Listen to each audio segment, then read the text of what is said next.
আসসালামু আলাইকুম। বাংলাদেশ লোক প্রশাসন প্রশিক্ষণ কেন্দ্রে কিন্তু নতুন একটি বিজ্ঞপ্তি প্রকাশিত হয়েছে। মূল যে বিজ্ঞপ্তিটি সেটি কিন্তু আপনারা স্ক্রিনে দেখতে পাচ্ছেন। এবং আপনারা কিন্তু এখানে দেখতে পাচ্ছেন বিজ্ঞপ্তিটি প্রকাশিত হয়েছে 19 জুন 2025 খ্রিস্টাব্দে। তো আমি আশা করছি আপনারা একটু ধৈর্য নিয়ে সম্পূর্ণ ভিডিওটি দেখবেন, তাহলে কিন্তু আপনি এই বিজ্ঞপ্তির যাবতীয় বিষয় অর্থাৎ এই বিজ্ঞপ্তি সম্পর্কে বিস্তারিত জানতে পারবেন। তো আপনারা কিন্তু এখানে দেখতে পাচ্ছেন ক্রমিক নং, পদের নাম ও বেতন স্কেল, জাতীয় বেতন স্কেল 2015 অনুযায়ী কিন্তু বেতন দেওয়া হবে। বয়স, পদের সংখ্যা, শিক্ষাগত যোগ্যতা ও অন্যান্য অভিজ্ঞতার যে বিষয়টি রয়েছে। তো এই বিজ্ঞপ্তির প্রথম যে ক্রমিকটি রয়েছে আপনারা দেখতে পাচ্ছেন ক্রমিক নং 1 সহকারী পরিচালক, এখানে প্রশিক্ষণ, এখানে নবমতম গ্রেডে কিন্তু বেতন দেওয়া হবে। বেতন দেখতে পাচ্ছেন সর্বনিম্ন 22,000 টাকা থেকে সর্বোচ্চ 53,060 টাকা পর্যন্ত। এবং বয়স দেখতে পাচ্ছেন অনূর্ধ্ব 32 বছর, এখানে একটি পদ রয়েছে। শিক্ষাগত যোগ্যতার যে বিষয়টি রয়েছে আপনারা কিন্তু স্ক্রিনে দেখতে পাচ্ছেন কোনো স্বীকৃতিপ্রাপ্ত বিশ্ববিদ্যালয় হইতে লোক প্রশাসন, রাষ্ট্রবিজ্ঞান অথবা অর্থনীতি অথবা সমাজবিজ্ঞান অথবা নির্দিষ্ট পদের সঙ্গে সম্পর্কিত অন্য কোনো সংশ্লিষ্ট সমাজবিজ্ঞান বিষয়ে প্রথম শ্রেণীর মাস্টার্স ডিগ্রি অথবা দ্বিতীয় শ্রেণীর অনার্স সহ দ্বিতীয় শ্রেণীর মাস্টার্স ডিগ্রি থাকলে কিন্তু আপনি সহকারী পরিচালক এই পদটিতে আবেদন করতে পারবেন। ক্রমিক নং 2 দেখতে পাচ্ছেন গবেষণা অফিসার, এখানে কিন্তু আপনি দেখতে পাচ্ছেন নবমতম গ্রেডে বেতন দেওয়া হবে এবং এখানেও কিন্তু একটি পোস্ট রয়েছে এবং এখানে বয়স দেখতে পাচ্ছেন অনূর্ধ্ব 32 বছর। শিক্ষাগত যোগ্যতা যে বিষয়টি রয়েছে দেখেন কোনো স্বীকৃতি প্রাপ্ত বিশ্ববিদ্যালয় হইতে সংশ্লিষ্ট ক্ষেত্রে সম্পর্কিত সমাজবিজ্ঞান বিষয়ে প্রথম শ্রেণীর মাস্টার্স ডিগ্রি অথবা দ্বিতীয় শ্রেণীর অনার্স ডিগ্রি সহ দ্বিতীয় শ্রেণীর মাস্টার্স ডিগ্রি থাকলে কিন্তু আপনি এখানে আবেদনটি করতে পারবেন। এরপরে ক্রমিক নং 3 দেখতে পাচ্ছেন মূল্যায়ন অফিসার, এখানে দুইটি পোস্ট রয়েছে, বয়স কিন্তু অনূর্ধ্ব 32 বছর এবং এখানে দেখতে পাচ্ছেন নবমতম গ্রেডে কিন্তু বেতন দেওয়া হবে। শিক্ষাগত যোগ্যতার যে বিষয়টি রয়েছে কোনো স্বীকৃতি প্রাপ্ত বিশ্ববিদ্যালয় হইতে সংশ্লিষ্ট ক্ষেত্রে সম্পর্কিত সামাজিক বিজ্ঞান বিষয়ে প্রথম শ্রেণীর মাস্টার্স ডিগ্রি অথবা দ্বিতীয় শ্রেণীর অনার্স ডিগ্রি সহ দ্বিতীয় শ্রেণীর মাস্টার ডিগ্রি থাকলে কিন্তু আপনি আবেদন করতে পারবেন।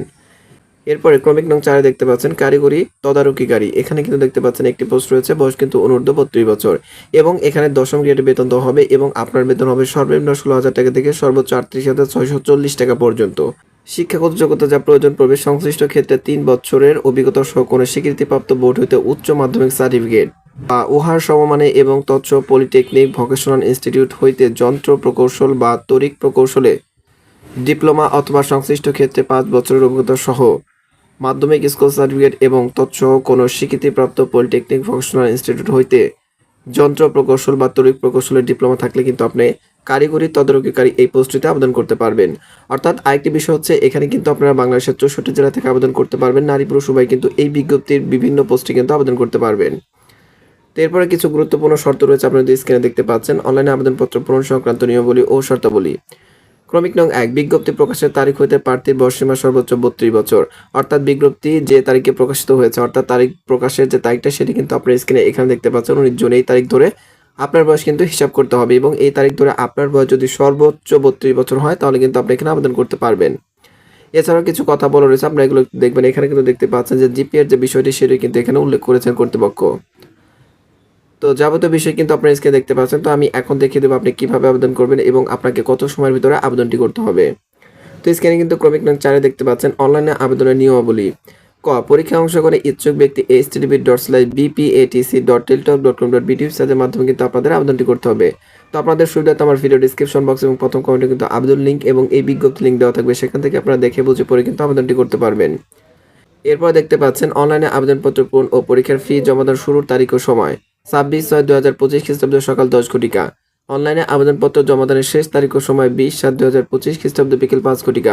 অর্থাৎ যারা আগ্রহী প্রার্থী রয়েছেন এই সীমিত বা 1 মাস সময় রয়েছে, এই সময়ের ভিতরে কিন্তু আপনাকে আবেদনটি করতে হবে।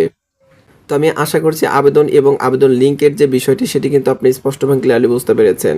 এরপর আরেকটি গুরুত্বপূর্ণ বিষয় হচ্ছে কত টাকা প্রয়োজন পড়বে। তো আমি সংক্ষেপে এখান থেকে বলে দিচ্ছি। অ্যাপ্লিকেন্স কপিতে একটি ইউজার আইডি নম্বর দেওয়া থাকবে এবং ইউজার আইডি নম্বর ব্যবহার করে প্রার্থী নিম্নোক্ত পদ্ধতিতে যে কোনো টেলিটক প্রিপেড মোবাইল নম্বরের মাধ্যমে 2টি SMS করে পরীক্ষার ফি বাবদ 200 টাকা ও টেলিটক সার্ভিস চার্জ বাবদ 23 টাকা, অফারের যোগ্য মোট 223 টাকা এবং ক্ষুদ্র নিগোষ্ঠী প্রার্থী, প্রতিবন্ধী ও তৃতীয় লিঙ্গের প্রার্থীর ক্ষেত্রে ফি বাবদ 50 টাকা ও টেলিটক সার্ভিস চার্জ বাবদ 6 টাকা, অফারের যোগ্য মোট 56 টাকা অনধিক 72 ঘন্টার মধ্যে জমা দিতে হবে। এখানে বিশেষভাবে উল্লেখ্য যে অনলাইনে আবেদনপত্র সকল অংশ পূরণ করে সাবমিট করা হলেও পরীক্ষার ফি জমা না দেওয়া পর্যন্ত অনলাইনে আবেদনপত্র কোনো অবস্থাতেই গৃহীত হবে না।